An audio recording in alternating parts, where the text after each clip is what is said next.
Welcome to this video where I would be taking you through the OnlineMocks portal. This is the official channel where you would be solving multiple questions and attempting various activities in addition to taking your classes. So you simply have to go to onlinemocks.com where on the top right corner it asks you to sign in.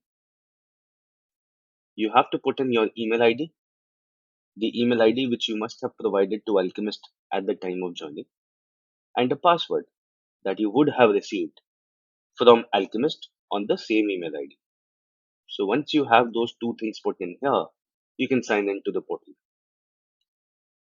Once you have signed into the portal, you would be able to see four tabs. The first tab is called My Courses. The second tab is Learn and Prepare. The third is Practice and Test. And the fourth is Revise and Discuss. So in the My Courses tab, you will find the list of all the courses that you have enrolled with Alchemist. For example, the student has enrolled with the CAT preparation. Now, if you click on this arrow down here, it gives you a quick summary of what progress you have made in the course. It also gives you a snapshot of the number of activities that you have attempted in the past 7 days. Now, let's look at the other tab, which is Learn and Prepare.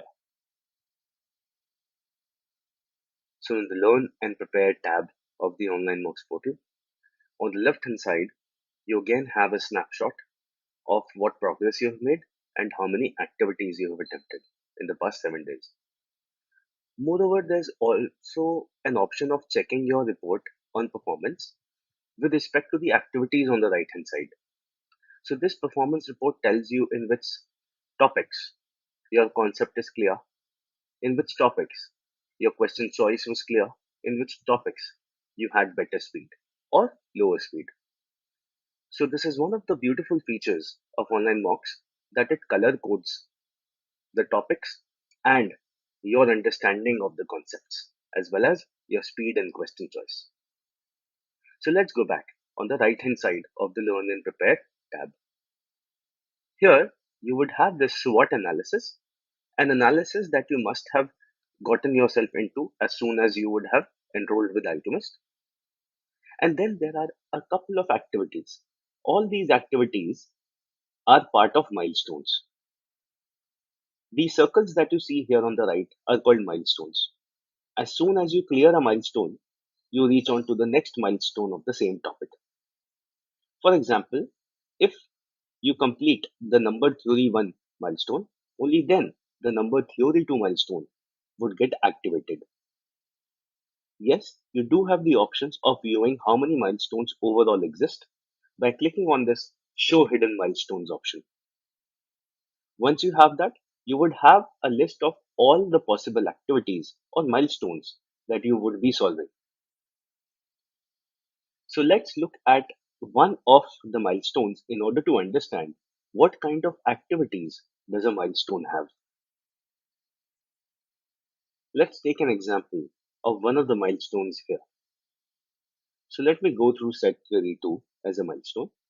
Within the milestone, you would have a list of all the activities associated with it on the left hand side. The objective of the milestone would be clearly mentioned as soon as you enter a milestone. The description of the activity would also be mentioned as soon as you click on that activity. Unless and until you have completed one activity, you would not be able to move on to the next activity. Overall, there are 4 types of activities, and let's look at each of them in detail.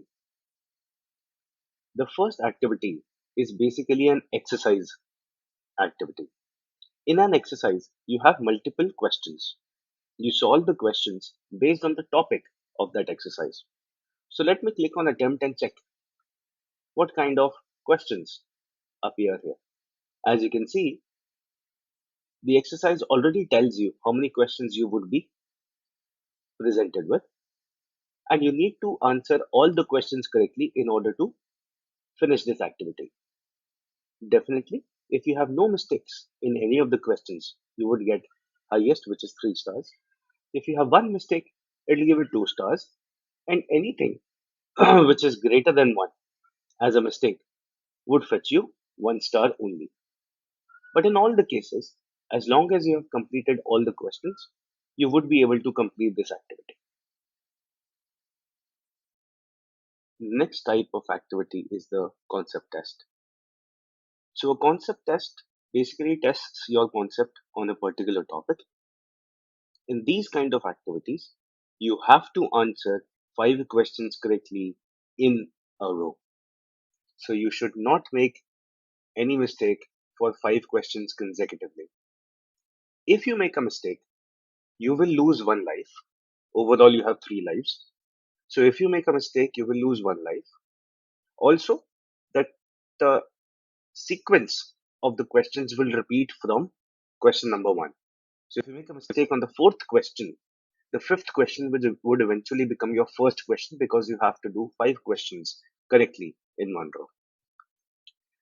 The objective of the concept test is to determine that if you are able to solve 5 questions in a row, then there is an 80% chance uh, that you would be able to solve any question that would be provided to you within this particular topic. So these activities ensure that a concept becomes even stronger. Let's look at the next activity, which is the decision test. In a decision test, you would be provided with 5 questions. Here, as soon as you view a question, you would be asked to make a decision whether you think if you can solve it in under 30 seconds, or in under 120 seconds, or in under 300 seconds. Well, this is true only for this activity. It might so happen that for some other milestone, you would have different values of these 30 seconds, 120 seconds, or 300 seconds. For example, for reading comprehensions, you would have a little longer timeline. If you have selected anything which is less than the minimum time allotted, then that question will not be accounted for within those successful 5 question attempt. The objective of this test is to make sure that even before you begin solving a question, do you have a game plan ready for the question solving or not? So instead of just going rudderless in how to solve a question, it's extremely important that in the exam you first determine which way you are going to go to in order to reach the answer for the question. So here you have to make your decision whether you will be able to solve it in the stipulated time or not. Let's move on to the final activity, which is the speed test. The last type of activity within the milestone is the speed test. In a speed test, you are competing with other students. So this test allows you to understand how you would be performing with respect to other students in a particular topic. You would get 3 lives, and depending on how many lives are left, you would be scored on the test towards the end. You can decide to skip questions in this section, but then again, since you're competing with other students, you have to ensure that you are solving them in the least time possible. So that brings us to the end of the types of activities within the milestone. Let's move on to the next tab, which is practice and test. So in this tab of the OnlineMocks portal, which is practice and test, you will be able to see a list of mock exams that would be made available to you. So you have only one chance of appearing for the test. Once you have attempted this test, you can either analyze how you have performed in the test, or you could view the questions and probably repeat them, right? So let's move to the analysis part of this section first and understand what this page shows you. It gives you a quick analysis of overall number of questions that you have answered, how many of them were correct or incorrect, and so on, and then it overall gives you a score for the test as well. This breakup is also provided to you based on the subsections of the exam, such as verbal, data, and quant sections. If you want, you can go further and check a detailed analysis of this test as well. where you would see beautiful graphs which will portray how you have attempted in that exam. Let's look at the first graph. This first graph tells you not about the number of questions that you have attempted correctly or incorrectly, rather, the time that you have spent on the questions that were correct, the time that you have spent on the questions that were incorrect, and the time that you have spent on questions that you did not answer. The objective of this graph is to tell you that colorfully the green part of the graph should be more than the red part, and comparatively the red part should be more than the gray part. It is not a good strategy to spend a lot of time on questions that you do not answer. Rather, it's preferable that you first spend the time on answering questions and then ensure that the questions that you have answered do, in essence, become correct. The second graph is a bar graph. It tells you about the time that you have taken on a particular question. What has been your average time on questions that you have spent correctly? So, as you can see here, this student has been able to get an average of 109 seconds per correct question. And as you can see, some questions like this question number 27, question number 28, and question number 30, this student was able to solve very quickly. Compared to this question, question 26, although this question is correct, but in this question, the student took more than the average time, quite more than the average time. So it probably would be a good idea for the student to go back onto question number 26 and check why he or she would have taken more time in solving this question. If I go further to the next graph, it tells you how much time you have spent on the questions which were incorrect. So this graph tells you that on an average, the student spent 160 seconds on incorrect questions. Although the number of incorrect questions are low here, it might be a good idea for the student to check which questions were incorrect and why. And why did the student spend such a long time in question number 5, for example?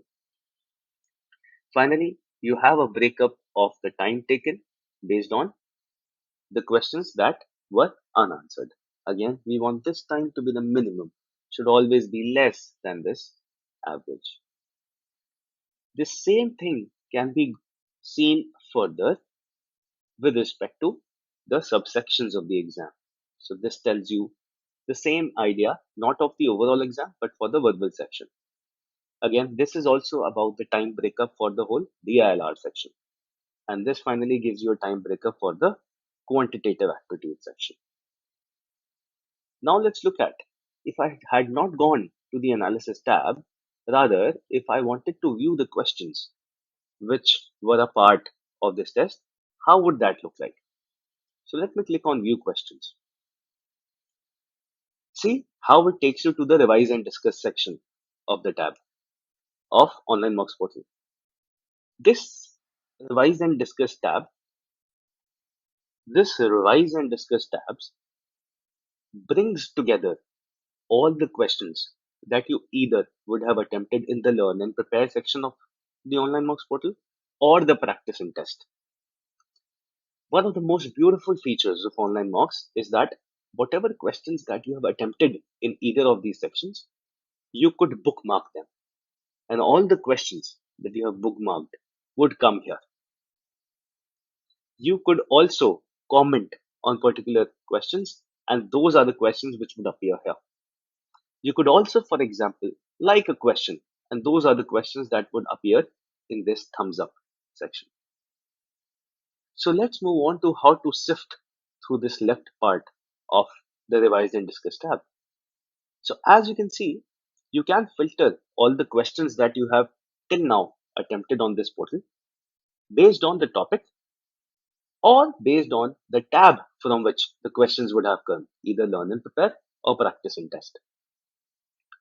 So let me show you how I could see the questions from a mock exam, for example. So if I click on this arrow here, it would open up the list of all the tests that I would have appeared for. I could further open up a test that I have attempted and check for questions based on specific topics.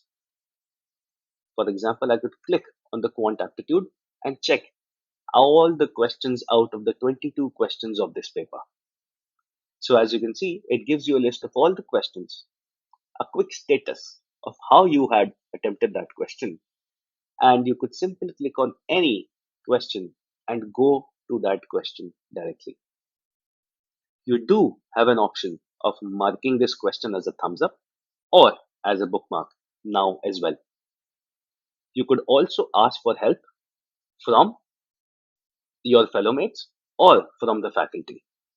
You also have an option of seeing the solution for this particular question if you in case need help.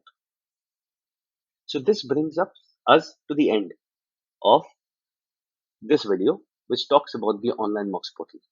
I hope you enjoyed this and I hope you find utility in using this portal.